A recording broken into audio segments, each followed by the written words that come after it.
स्वागत है आपका हमारे इस वीडियो में। तो इस वीडियो में हम देखने वाले हैं top 30 C plus plus interview questions जो कि इंटरव्यू में पूछने के ज़्यादा चांसेस है और कॉलेज में जो वाइवा होता है प्रैक्टिकल का तो उनके लिए भी ये वीडियो है। तो चलिए स्टार्ट करते हैं ये वीडियो बिना टाइम वेस्ट किए। तो हमारा पहला क्वेश्चन है, बेसिक है कि सी प्लस प्लस है क्या।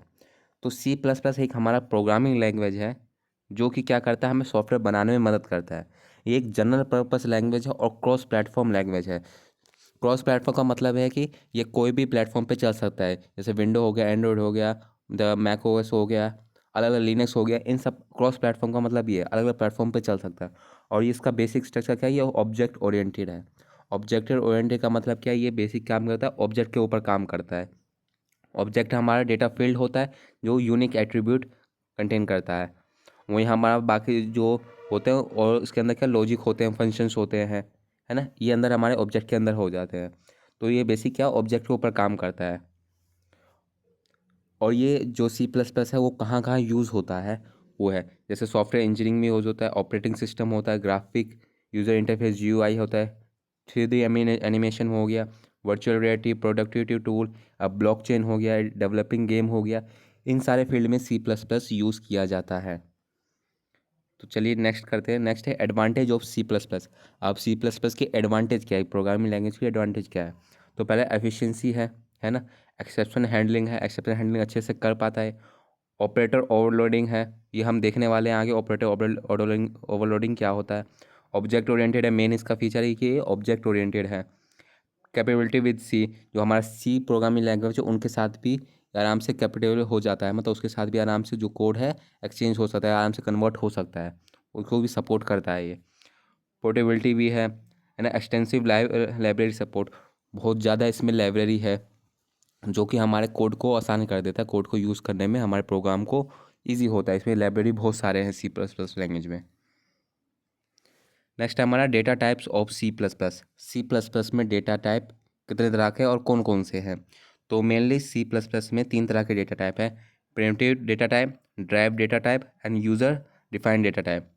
अब प्रिमिटिव में क्या आता है, जैसे इंट हो गया, फ्लोट, कैर, बूलिंग वैल्यू होती है 0 1, डबल हो गया, वॉइड हो गया, ये सारे हमारे प्रिमिटिव डेटा टाइप में आ जाते हैं। इंट में इंटीजर वैल्यू आती है, फ्लोट में फ्लोटिंग वैल्यू मतलब जो फ्रैक्शन वाली वैल्यू होती है, पॉइंट वाली, वो आती है। कैर में हमारा कैरेक्टर आ जाता है, बोल में हमारा बोलिंग वैल्यू आ गई 0 1 जिसे कहते हैं। डबल में आ जाता है कोई भी हमें कोई भी लेंथ है, जैसे इंट है, फ्लोट है, उसका हमें वो लेंथ हमें बढ़ाना है, नंबर हमें ज़्यादा एंटर करवाना है तो हम डबल यूज़ कर देते हैं। वॉइड हो गया, वॉइड हमारा कुछ रिटर्न नहीं करता है।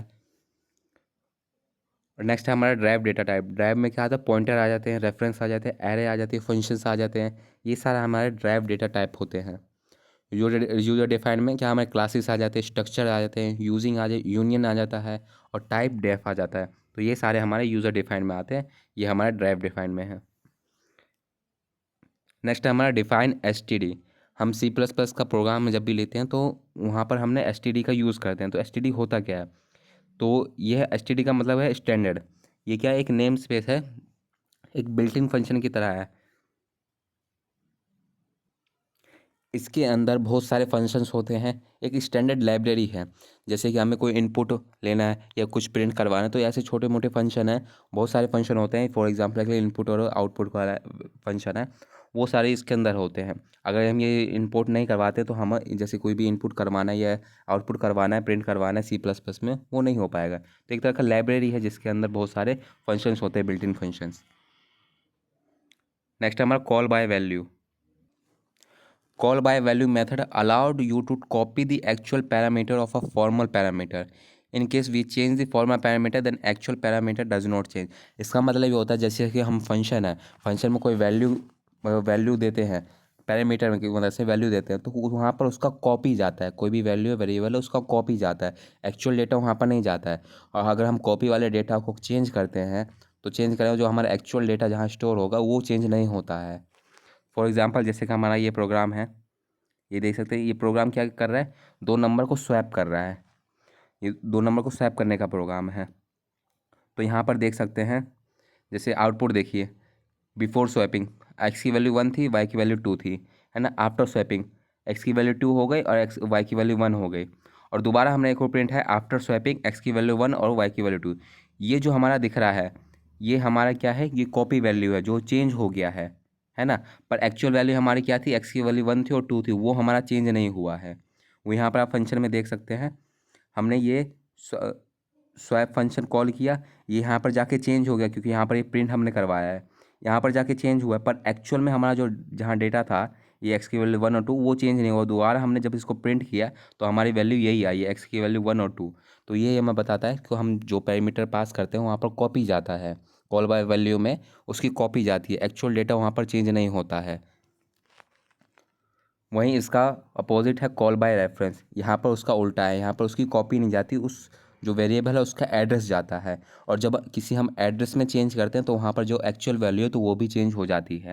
यहाँ पर डेफिनेशन है calling a function by sending the address of a passed variable, variable का एड्रेस भेजते हैं और जो original value alter the call by reference, call by reference पर ओरिजिनल वैल्यू चेंज हो क्योंकि हम उसका एड्रेस भेज रहे हैं, मेमोरी का एड्रेस भेज रहे हैं। जब हम एड्रेस भेजें तो वहाँ पर हम कुछ भी चेंज करेंगे तो वो चेंज रिफ्लेक्ट करेगा वहाँ पर। तो ये चीज़ें सेम सेम फंक्शन है। पर यहाँ पर क्या है, हम जैसे यहाँ पर एम्परसेंड ए की है तो मतलब ए का हम एड्रेस भेज रहे हैं, और जब हम एड्रेस भेजें तो ए में हम जो कुछ भी चेंज करेंगे वो चेंज हो जाएगा। आउटपुट में देख सकते हैं पहले 5 थी वैल्यू, हमने चेंज किया यहाँ पर फंक्शन की मदद से, यहाँ पर आप कुछ ऑपरेशन किया है उसकी वजह से चेंज किया तो हमारी वैल्यू 4 हो गई। ये ओरिजिनल मेमोरी एड्रेस में चेंज हुआ है। तो ये हमारा मेन डिफरेंस है कॉल बाय वैल्यू में और कॉल बाय रेफरेंस में। कॉल बाय वैल्यू में क्या होता है, उसकी कॉपी जाती है वेरिएबल की और एक्चुअल डेटा वहाँ पर चेंज नहीं होता है। और वहीं कॉल बाय रेफरेंस में उस वेरिएबल की एड्रेस जाता है और एड्रेस जाने का जो कोई भी हम चेंजेस करते हैं तो ओरिजिनल वैल्यू में चेंज आता है उसमें। नेक्स्ट है हमारा डिफरेंस बिटवीन सी और सी प्लस प्लस। ये मोस्ट कॉमन क्वेश्चन है, पूछा जाता है सी और सी प्लस में क्या अंतर है। तो फर्स्टली हम बता देते हैं सी और सी प्लस में क्या है। जो हमारा सी प्रोग्रामिंग लैंग्वेज था उसी का एडवांस वर्जन, उसी में और कुछ फीचर और मिला के वो सी प्लस प्लस हो गया है। मतलब सी हमारा लैंग्वेज था उसमें मेन चीज़ हमने सी प्लस में क्या मिला, ऑब्जेक्ट ओरिएंटेड बना दिया है। सी हमारा ऑब्जेक्ट ओरिएंटेड नहीं है तो उसी में हम ऑब्जेक्ट ओरिएंटेड चीज़ ला के हमने सी प्लस प्लस बना दिया है, मेन तो ये है। और भी इसमें कुछ चेंजेस हैं जैसे कि प्रोग्रामिंग स्टाइल। तो सी हमारा प्रोसीजर लैंग्वेज था, ये हमने बताया है ना। वो क्या फॉलो करता था, एक सीक्वेंस फॉलो करता था।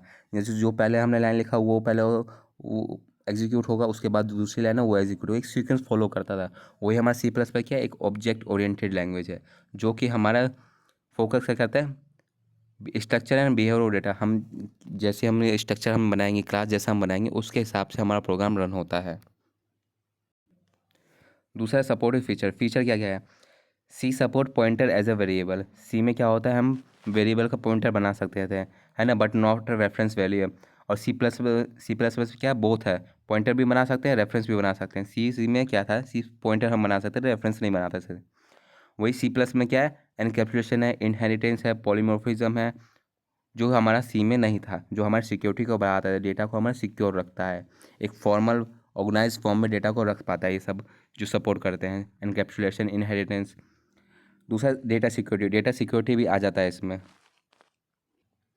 सी लैंग्वेज ज़्यादा सिक्योरिटी नहीं थी, वो हमारे सी प्लस प्लस में सिक्योरिटी है। सिक्योरिटी किन से हो जाती है, यही हमारे एनकैप्सुलेशन से आ जाती है, एब्स्ट्रैक्शन से आ जाती है, इससे हमारा डेटा सिक्योर हो जाता है। वो यहाँ फाइल एक्सटेंशन, दोनों के फाइल एक्सटेंशन अलग है। सी लैंग्वेज क्या है, डॉट सी नाम से फाइल बनती थी और सी प्लस प्लस में dot C P P extension से फाइल का नाम सेव होता था। वही हमारा ग्राफिक बेस्ड प्रोग्रामिंग, अब सी यूज़ करता था, हमारा ग्राफिक कौन सा यूज़ करता था, GTK टूल यूज़ करता था। वही हमारा सी प्लस पर क्या करता है, QT टूल यूज़ करता है। Complexity, complexity C plus plus more complex than C plus plus थोड़ा कॉम्प्लेक्स हो जाता है सी के कंपेयर में, क्योंकि इसमें क्लास ऑब्जेक्ट और बहुत सारी लाइब्रेरी आ जाती है, बहुत सारे फीचर आ जाते हैं, इसलिए थोड़ा कॉम्प्लेक्स हो जाता है। And C has simple and syntax while C plus has more keywords. वही सी हमारा सिंपल सिंटैक्स रखता है, ज़्यादा उसमें कॉम्प्लेक्स वाली चीज़ नहीं होती है। वही हमारा सी प्लस होते हैं तो कीवर्ड्स बहुत सारे हो जाते हैं, क्लास ऑब्जेक्ट बहुत सारी चीज़ आ जाती है, इसलिए थोड़ा कॉम्प्लेक्स हो जाता है। Suitability, C suitable for the writing program for developing small system. C language उस किस लिए ज़्यादा सूटेबल है, जो हम कभी कोई स्मॉल प्रोजेक्ट बना रहे हैं, छोटा प्रोग्राम हो है ना, उसके लिए हमारा सी लैंग्वेज सूटेबल है। वही सी प्लस प्लस क्या है, लार्ज प्रोजेक्ट के लिए, कोई बड़ा सॉफ्टवेयर बना रहे हैं, कुछ बड़ा प्रोजेक्ट है, उसके लिए सी प्लस प्लस यूजेबल है, सूटेबल है। Then what is difference between structure and class. Class और स्ट्रक्चर में क्या अंतर है? दोनों ही हमारे क्या है, वो यूज़र डिफाइंड डेटा टाइप है। तो दोनों में अंतर क्या है? पहले स्ट्रक्चर देखते हैं। Member are public by default. Structure के अंदर जो भी हमारा मेंबर होता है, मेंबर एक तरह से हमारा फंक्शन ही होता है, जो भी होता है वो बाय डिफ़ॉल्ट हमारा क्या पब्लिक हो जाता है। वही हमारा क्लास में क्या है, जो मेंबर होता है बाय डिफ़ॉल्ट प्राइवेट में आता है। वही can be allocate on the stack on heap. इसमें जो डेटा होता है क्या है, स्टैक की फॉर्म में होगा या हीप की फॉर्म में एलोकेट होगा। वही हमारे क्लास के अंदर क्या होता है, can be allocate on the stack और हीप। इसमें भी दोनों चीज़ें स्टैक और हीप की फॉर्म में ही डेटा स्टोर होता है। नेक्स्ट इसमें support inheritance with public protected and private access. इसमें क्या होता है, स्ट्रक्चर में क्या है, इनहेरिटेंस सपोर्ट करता है पब्लिक प्रोटेक्टेड और प्राइवेट एक्सेस की मदद से। वही हमारा क्लास में भी ये सेम चीज़ होता है, पब्लिक प्रोटेक्टेड और प्राइवेट एक्सेस देता है इसमें भी। दूसरा स्ट्रक्चर में often use to plan all data, POD structure और सिंपल डेटा ग्राफिंग। इसमें क्या एक स्ट्रक्चर है पीओडी, प्लान ऑल डेटा, वो स्ट्रक्चर यूज़ किया जाता है। वही हमारा क्या है, suitable for complex object data में भी include method constructor and destructor. इसमें क्या है, कॉम्प्लेक्स ऑब्जेक्ट होते हैं वो यूज़ करते हैं, जिसमें हमारा क्या है कंस्ट्रक्टर डिस्ट्रक्टर आ जाते हैं, वो सारे यूज़ होते हैं क्लासेस के अंदर। Next what is reference and pointer in C plus plus. C plus plus में रेफरेंस और पॉइंटर क्या होते हैं? तो when a variable is declared as a reference it become the alternate name for a existing variable. मतलब अगर हमें कोई भी वेरिएबल को, और अगर हमने रेफरेंस डिक्लेयर कर दिया तो उसका क्या मतलब होता है, हम उस वेरिएबल का एक अल्टरनेट नाम डिफाइन कर रहे हैं। और variable can be define as a reference by putting ampersand in the declaration. For example जैसे ये हमारा डेटा टाइप, कोई भी हम डेटा टाइप दे रहे हैं, इंट फ्लोट कैर कोई भी है, उसका एम्परसेंड हमने रेफ लिख दिया और फिर वेरिएबल लिख दिया। तो इससे क्या हुआ, हमने वेरिएबल का एक ऑल्टरनेट नाम दे दिया। रेफरेंस है, रेफरेंस मतलब ऑल्टरनेट नाम। वही हमारा पॉइंटर क्या होता है, पॉइंटर हमारा एक ऐसा वेरिएबल होता है जो स्टोर करता है किसी और वेरिएबल के एड्रेस को। मेमोरी का एड्रेस होता है वो स्टोर करता है। Pointer is a variable that store the memory address of another, दूसरे वेरिएबल का मेमोरी एड्रेस स्टोर करता है, वैल्यूज़ की स्टोर नहीं करता, मेमोरी एड्रेस स्टोर करता है। इसका सिंटेक्स है जैसे इंट वैर इज इक्वल टू 5 है। अब यही इंट इंट एस्ट्रिक लगा के फिर पॉइंट वेरिएबल हम इसका फिर एम% वैर कर दिया। अब एम% वैर क्या, इसकी एड्रेस है, वैल्यू नहीं है। पॉइंट वेरिएबल है, उसके अंदर क्या है, वैर की एड्रेस है, वैल्यू नहीं है यहाँ पर। तो ये हमारा सिंटेक्स होता है, एम% से हम करते हैं। नेक्स्ट है what is function overloading. Function overloading क्या होता है, मतलब ये हमारा C++ का एक तरह का फीचर है जो कि हमारे अलाउ करता है, हम बहुत सारे फंक्शन बना सकते हैं, बहुत सारे फंक्शन बना सकते हैं जिसका नाम हम सेम रख सकते हैं। पर डिफरेंस क्या होना चाहिए, उसके पैरामीटर में डिफरेंस होना चाहिए। जैसे 2-3 फंक्शन हैं, जैसे सम का फंक्शन है, सम के फंक्शन 3 हैं, उसमें पैरामीटर हम 2 दे सकते हैं, दूसरे फंक्शन में 3 दे सकते हैं, तीसरे फंक्शन में 4 पैरामीटर दे सकते हैं। पर फंक्शन का नाम सेम भी हो कोई दिक्कत नहीं, बस पैरामीटर अलग अलग होना चाहिए, 2 से 3 हो गया, 4 हो गया, वो डिफरेंस होना चाहिए। ये C++ का एक फ़ीचर है। जैसे कि ऐड हो गया, हमने 2 पैरामीटर दे दिया, इंट ए इंट बी, और दूसरा हमने भी ऐड नाम का फंक्शन बनाया, उसमें भी हमने अब जो पैरामीटर हमने चेंज कर दिया, डबल ए कर दिया, डबल बी कर दिया। तो ऐसे चेंज पैरामीटर कर सकते हैं, बस नाम हमारा सेम हो सकता, कोई दिक्कत नहीं है, बस पैरामीटर चेंज होना चाहिए।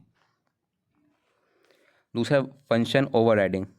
अब फंक्शन ओवरराइडिंग क्या होता है, अब C+ का ये भी एक फ़ीचर ही है जो क्या करता है, जो जैसे कोई ड्राइव क्लास हो गए, कोई एक पेरेंट्स क्लास है, उससे कोई क्लास ड्राइव हो गया। अब पेरेंट्स क्लास में कोई फंक्शन डिफाइन कर रखा है, कोई फंक्शन हमने बनाया उसको डिफाइन कर रखा है। अब उससे जो क्लास ड्राइव हुई है, अब ड्राइव क्लास में भी हम उस फंक्शन को दोबारा डिफाइन कर सकते हैं, उसमें चेंजेस कर सकते हैं। ये हमें C++ फीचर अलाउ करता है और फंक्शन ओवरराइडिंग की मदद से। allow a drive class to redefine the function that already defined in the base class। Base class मतलब पेरेंट्स क्लास हो गया। तो ये हमारे कुछ एग्जांपल हैं, ये देख सकते हैं हमने चेंजेस किए हैं। जैसे कि हमारी ये वॉइड वर्चुअल वॉइड प्रिंट है, ये हमारा बेस क्लास है, बेस क्लास के अंदर एक हमने प्रिंट किया कोडिंग, है ना। और इसका ड्राइव क्लास ये है, अब ड्राइव क्लास के अंदर प्रिंट कर दिया वही सेम फंक्शन को कोडिंग निंजा कर दिया। अब कोडिंग निंजास के मतलब मदद से हमने क्या है, इस कोडिंग को हमने चेंज कर दिया ड्राइव क्लास में, जो हमने फंक्शन डिफाइन कर रखा था कोडिंग, उसको हमने चेंज कर दिया। प्रिंट में क्या होगा, कोडिंग निंजास प्रिंट होगा। तो ये फंक्शन ओवरराइडिंग हो गया, हमने डिराइव क्लास में उस फंक्शन को चेंज कर दिया जो हमारा बेस क्लास में डिफाइन था। नेक्स्ट है व्हाट इज़ ऑपरेटर ओवरलोडिंग। इसमें क्या होता है, C++ में ऑपरेटर ओवरलोडिंग क्या होता है, it a process redefine the behaviour of a operator when they are use to with user defined data type. अगर हम यूजर डिफाइंड डेटा टाइप के साथ यूज़ करते हैं ऑपरेटर, तो हम बिहेवियर चेंज कर सकते हैं ऑपरेटर का। This allow programmer to give the special meaning of operator and overload it. इस एक जैसे कि हमारा कॉन्केटेनेट स्ट्रिंग, अब क्या है, कॉन्केटेनेट हम दो स्ट्रिंग है उसको जोड़ रहे हैं, जैसे यहाँ पर कोई स्ट्रिंग है, एक यहाँ पर स्ट्रिंग है, उनको हम प्लस ऑपरेटर की मदद से जोड़ रहे हैं। तो प्लस ऑपरेटर यहाँ पर क्या कर रहा है, दो स्ट्रिंग को जोड़ रहा है, एक बिहेवियर चेंज हो गया। नॉर्मली क्या प्लस ऑपरेटर क्या है, दो नंबर को जोड़ता था, पर यहाँ पर क्या दो स्ट्रिंग को जोड़ रहा है, तो हमने ऑपरेटर का बिहेवियर चेंज कर दिया यूजर डिफाइंड डेटा टाइप से। एडिंग कॉम्प्लेक्स नंबर को हम ऐड कर पा रहे हैं, जिसमें कि आयोटा यूज़ होता है, तो वो चीज़ हमने ऑपरेटर का बिहेवियर चेंज कर दिया। नॉर्मली कैसे काम करता था उसका हमने चेंज कर दिया, तो ये हमारा ऑपरेटर ओवरलोडिंग होता है। नेक्स्ट है difference between new and malloc function. New और मैनलॉक फंक्शन में क्या डिफरेंस है। New is a operator which perform the operation. New एक तरह का ऑपरेटर है जो कुछ ऑपरेशन परफॉर्म करता है। वहीं हमारा मैनलॉक है, हमारा एक फंक्शन है जो that return and accept value, जो कि कुछ वैल्यू रिटर्न करता है और कुछ वैल्यू एक्सेप्ट भी करता है। जैसे फंक्शन में पैरामीटर की मदद से हम वैल्यू देते हैं। वही new call the constructor, new constructor call कर सकता है। वही हमारा मैनलॉक है, कंस्ट्रक्टर को कॉल नहीं कर सकता है। New is the faster than the malloc as it operator. Operator की नज़र से अगर देखा जाए तो न्यू हमारा जो है वो फास्टर है मैनलॉक के कंपेयर में। वही हमारा मैनलॉक है जो slower then the new age it a function. और वही मैनलॉक देखा जाए तो मैनलॉक हमारा स्लो हो जाता है न्यू की कंपेयर में। New return the exact data type. New क्या रिटर्न करता है, एग्जैक्ट डेटा टाइप रिटर्न करता है। जो वेरिएबल का डेटा टाइप है वो एग्जैक्ट वही रिटर्न करता है। वही हमारा मैनलॉक क्या करता है, हमें वॉइड रिटर्न करता है। वॉइड मतलब nothing. Next difference between virtual function and pure virtual function. ये भी हमारा एक तरह का इंपॉर्टेंट हो जाता है।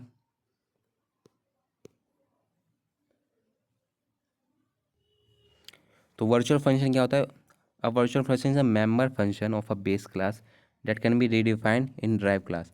वर्चुअल फंक्शन क्या है, एक तरह का बेस क्लास में मेंबर फंक्शन ही होता है। बेस क्लास में एक तरह का फंक्शन होता है जिसको हम ड्राइव क्लास में उसको रीडिफाइन कर सकते हैं, ड्राइव क्लास में दोबारा उसको डिफाइन कर सकते हैं।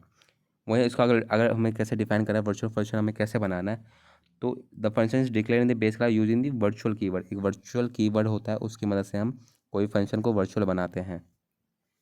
वहीं हमारा प्योर वर्चुअल फंक्शन क्या था, it is a member function of a base class that only declare in the base class and define in a drive class to prevent it from the becoming a abstract class. मतलब ये base class का member होता है, member function होता है, base class में इसे define करते हैं और इसको हम ड्राइव क्लास में भी डिफाइन करते हैं।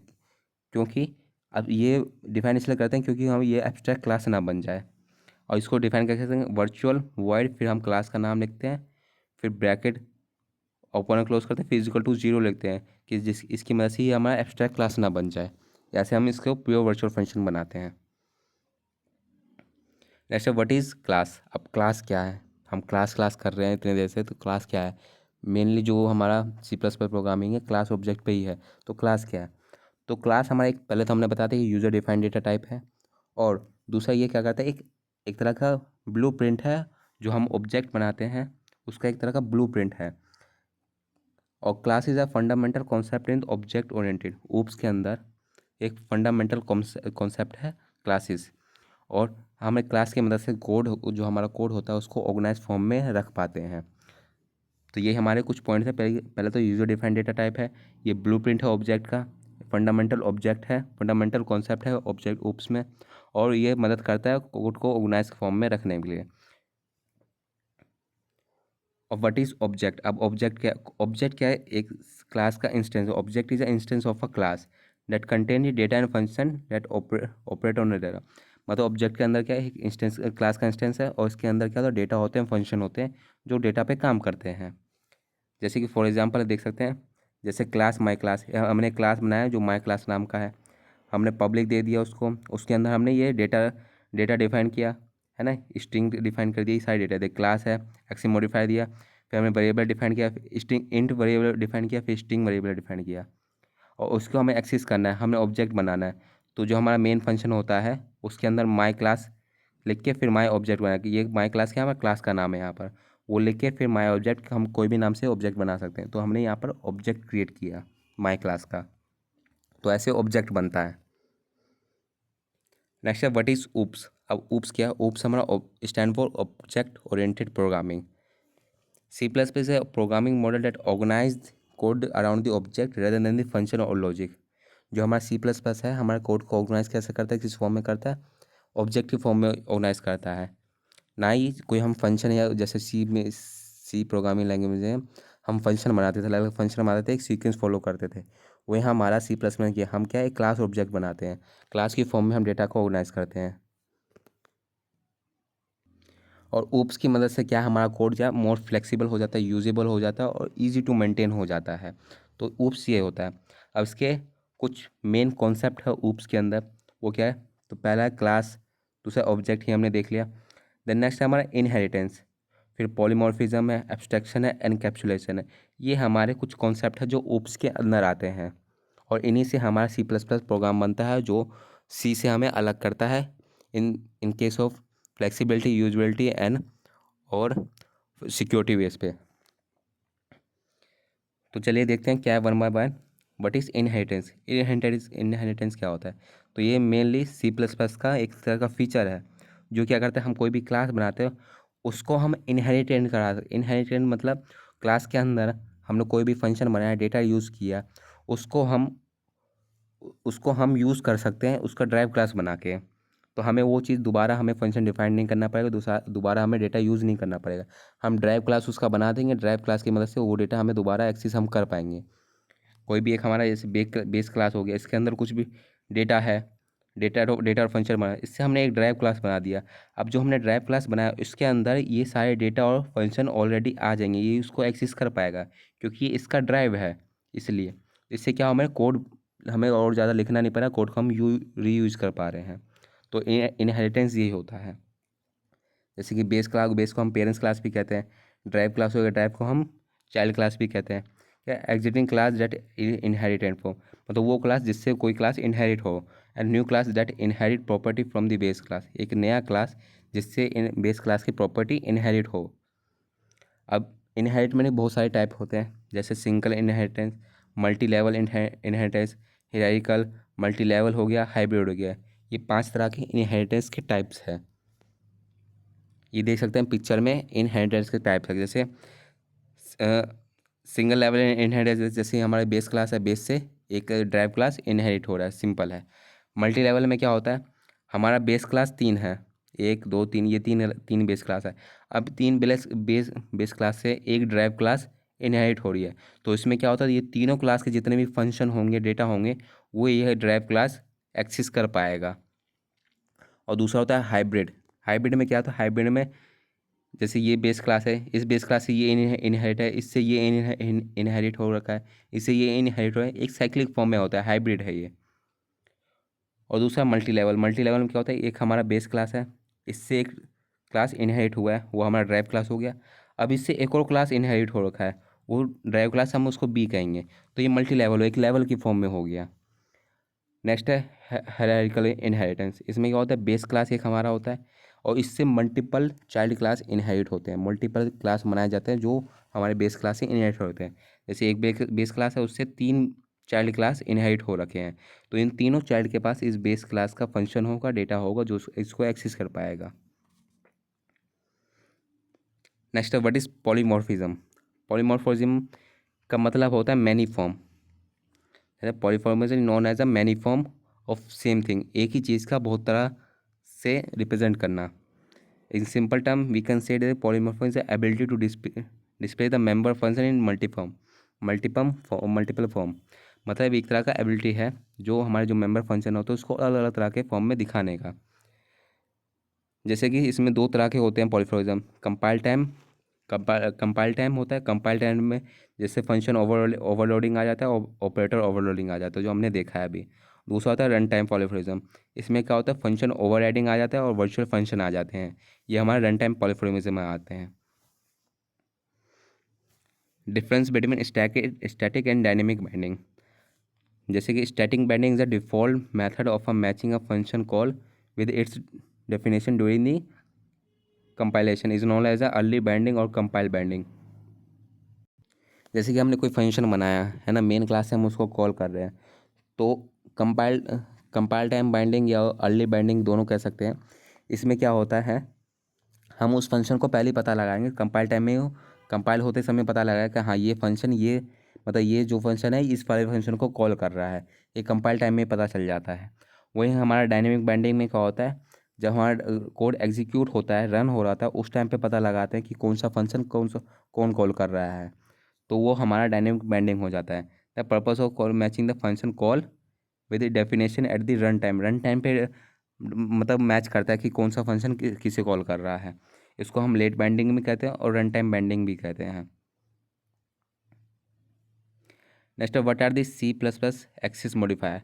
सी प्लस प्लस में एक्सिस मॉडिफायर किसे कहते हैं, तो सी प्लस प्लस में एक्सिस मॉडिफायर तीन तरह के होते हैं, प्राइवेट, प्रोटेक्टेड एंड पब्लिक। अब होते क्या है, specify the class member whether it is a member of a data member is known as access modifier.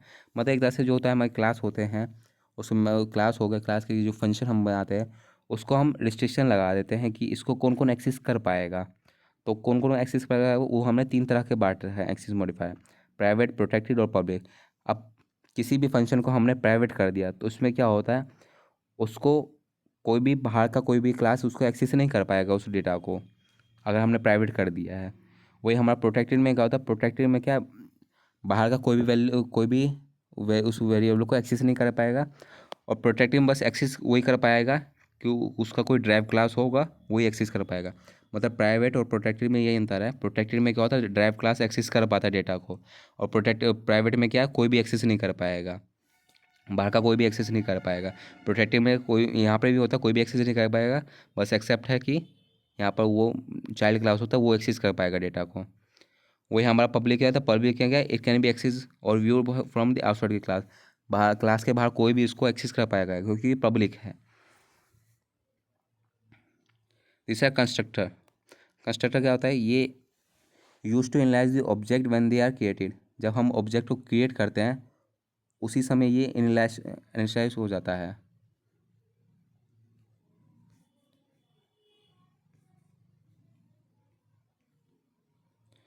तो constructor are automatically called when the object is created.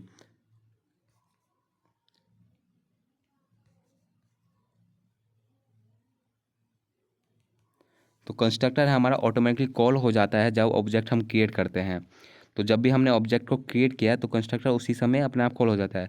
और constructor क्या करता है, object के अंदर जो भी हमारे डेटा मेंबर होते हैं उस ऑब्जेक्ट को इनिशियलाइज, जो डेटा मेंबर उसको वैल्यू इनिशियलाइज करने में मदद करता है। The constructor use the same name as a class they belong. मतलब क्लास का नाम जो होता है उसी वही नाम हमारा कंस्ट्रक्टर का नाम भी होता है।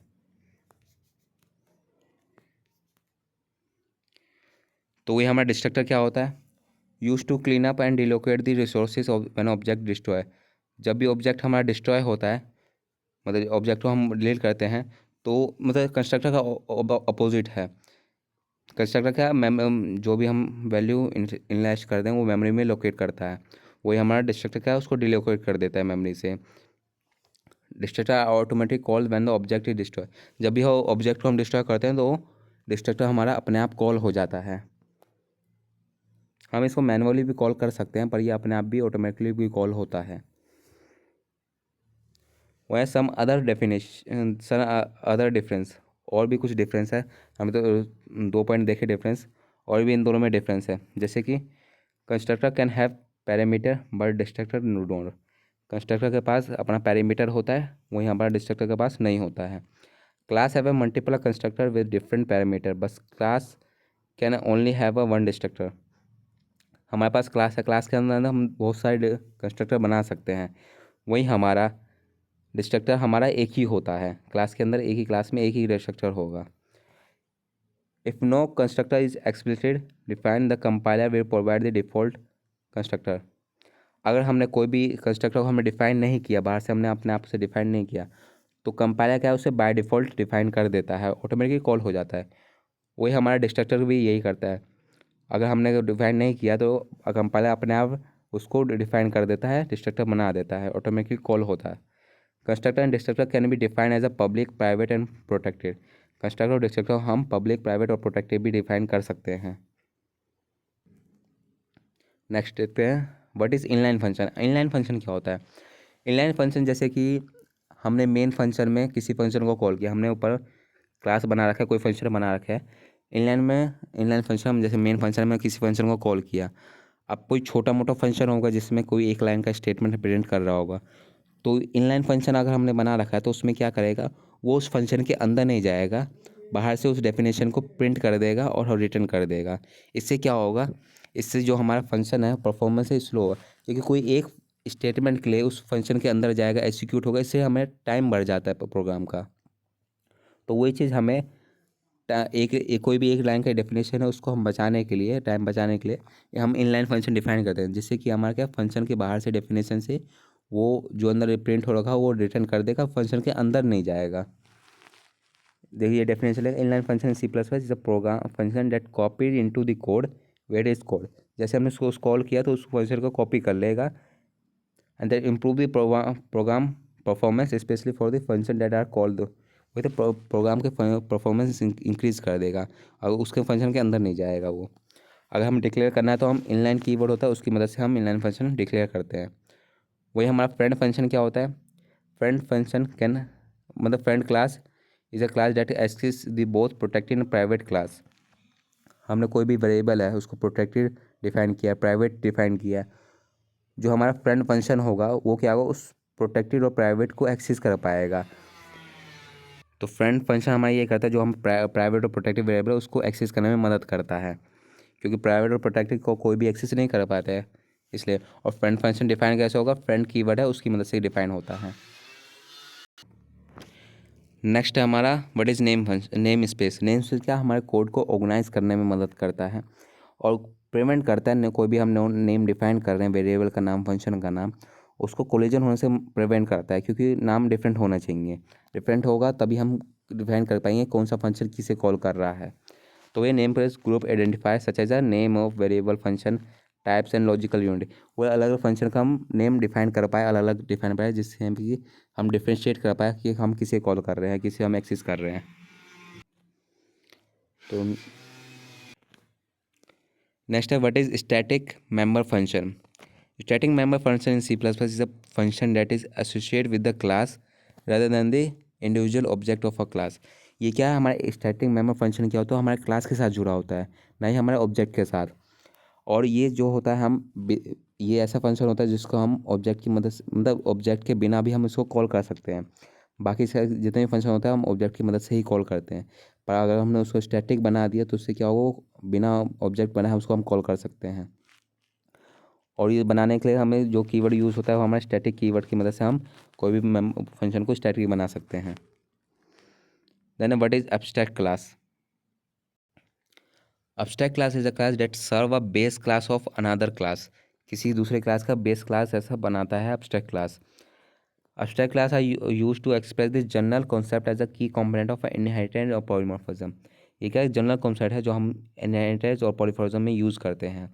जैसे कि हमें क्लास का मस्ट भी contain at least one pure virtual function. अभी किसी क्लास, कोई भी एब्स्ट्रैक्ट क्लास होगा उसके अंदर एक कंपलसरी कम से कम एक प्योर वर्चुअल फंक्शन होना चाहिए।